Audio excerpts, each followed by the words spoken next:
Ang pag-iipon ay isang mahalagang bagay sa ating buhay.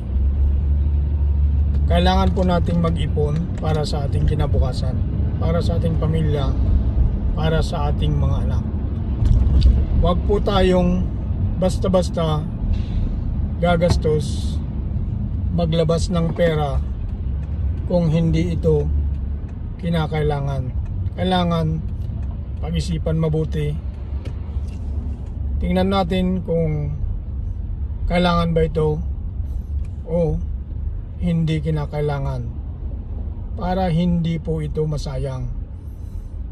Kailangan natin mag-ipon para sa pagdating ng araw na kailangan natin ng halaga para sa ating pamilya, para sa ating mga anak, lalong-lalo na sa kanilang pag-aaral, ay meron tayong gagamitin.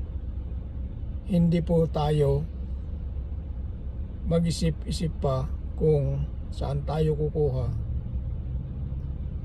at hindi na tayo mangungutang sa mga nagpapautang o sa bangko.